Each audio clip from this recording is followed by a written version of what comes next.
Stylish star Allu Arjun ఇప్పుడు pan India star. Telugu చిత్ర పరిశ్రమకి ఉత్తమ నటుడు విభాగంలో తొలి జాతీయ పురస్కారం తీసుకొచ్చిన కథానాయకుడు. అంతేనా, కోట్ల రూపాయల పారితోషికంతో వార్తల్లో నిలిచే స్టార్.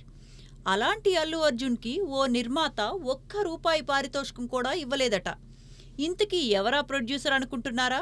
మరెవరో కాదు, అల్లు అర్జున్ తండ్రి అల్లు అరవింద్. ఆ వివరాల్లోకి వెళ్తే, కథానాయకుడు కాకముందు అల్లు అర్జున్ బాలనటుడిగా 1-2 చిత్రాల్లో సందడి చేశాడు. అందులో మొదటిది విజేత సినిమా. మెగాస్టార్ చిరంజీవి టైటిల్ రోల్లో నటించిన ఈ చిత్రంలో చైల్డ్ ఆర్టిస్ట్గా యాక్ట్ చేశాడు అల్లు అర్జున్. గీతా ఆర్ట్స్ పతాకంపై బన్నీ తండ్రి అల్లు అరవింద్ ఈ మూవీని నిర్మించాడు. ఈ సినిమా సొంత చిత్రం కావటంతో బన్నీకి ఆయన ఎలాంటి రెమ్యునరేషన్ ఇవ్వలేదు. ఈ విషయాన్ని గుర్తు చేసుకుంటూ తాజాగా ఇన్స్టాలో ఓ పోస్ట్ చేశాడు అల్లు అర్జున్. ఈ పోస్ట్లో విజేత 100 రోజుల జ్ఞాపికతో పాటు అల్లు అరవింద్ నవ్వుతూ కనిపిస్తున్నాడు. ఈ ఫోటోకి మా నాన్న నాకు రెమ్యునరేషన్ ఇవ్వలేదు అంటూ ఓ కమెంట్ పెట్టి దీనికి స్మైలీ ఎమోజీ యాడ్ చేశాడు. ఈ సరదా పోస్ట్ చూసి బన్నీ ఫ్యాన్స్ అంతా సరదాగా కమెంట్స్ పెడుతున్నారు.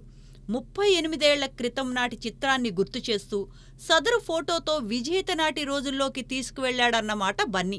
విజేత తరువాత స్వాతి ముత్యంలోనూ బాలనటుడిగా మెరిసిన అల్లు అర్జున్ 2001లో వచ్చిన డాడీ సినిమాలో కథను కీలక మలుపు తిప్పే యువకుడి పాత్రలో దర్శనమిచ్చాడు.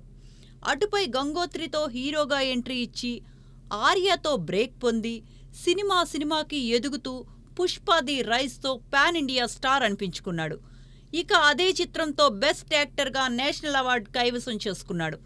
ప్రస్తుతం Pushpa second part Pushpa the రూల్లో నటిస్తున్నాడు అల్లు అర్జున్.